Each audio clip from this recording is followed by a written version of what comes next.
Gagasan itu asupan pokok demokrasi berkualitas. Gagasan mesti dipertarungkan. Yang terbaik akan menang. Semakin banyak politik gagasan mengisi panggung, politik identitas tak punya tempat bernaung. Simak Gagasan UKI. Assalamualaikum warahmatullahi wabarakatuh. Salam sejahtera untuk kita semua. Om Swastiastu, Namo Buddhaya, salam kebajikan. Teman-teman masih ingat dong kasus korupsi Bansos yang telah memenjarakan mantan Menteri Sosial RI Pak Juliari Batubara.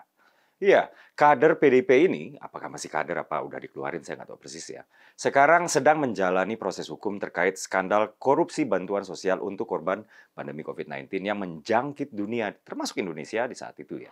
Dikutip dari kantor berita Tempo.co, kasus Pak Juliari ini sudah diputus oleh hakim. Dalam perkara tersebut, Pak Juliari terbukti menerima uang suap ya terkait pengadaan bansos COVID sekitar 32 miliaran. Pak Juliari dijatuhi hukuman oleh Hakim Pengadilan Tindak Pidana Korupsi Jakarta, yaitu pidana penjara selama 12 tahun plus denda 500 juta ya pada 23 Agustus 2021 lalu. Pak Hakim juga mewajibkan Pak Juliari untuk membayar uang pengganti sejumlah 14,5 miliar. Selain itu, Pak Hakim juga mencabut hak politik Pak Juliari untuk dipilih dalam jabatan publik selama 4 tahun setelah selesai menjalani pidana pokok. Nah, proses hukum kasus ini masih berlanjut. Ya dong, nggak mungkin korupsinya sendirian juga kan. Pasti melibatkan pihak lain. Kali ini yang terseret kasus ini, yang baru aja diperiksa KPK, ya, yang saat ini statusnya masih saksi loh ya, merupakan saudara ya atau keluarga dari Ketua Umum Perindo ya Pak Haritanu, yaitu Pak Rudi Tanusudibyo.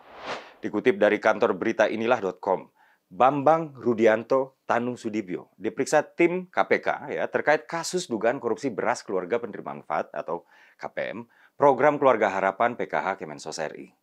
Pak Rudi diperiksa dalam kapasitas selaku mantan Direktur Utama PT Dosni Roha Logistik atau PT DRL oleh KPK ya pada Kamis kemarin.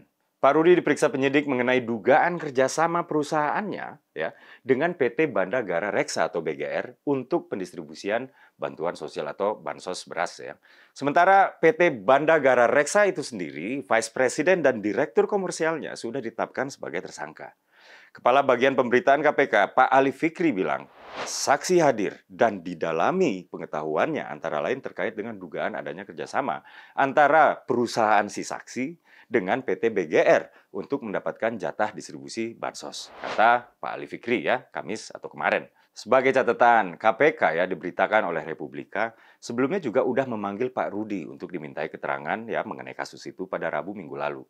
Namun Pak Rudi mangkir dari panggilan tim penyidik. Teman-teman, korupsi bansos dampak COVID-19 itu kejam banget menurut saya ya. Karena yang jadi korban korupsi itu adalah orang-orang yang sedang dilanda bencana.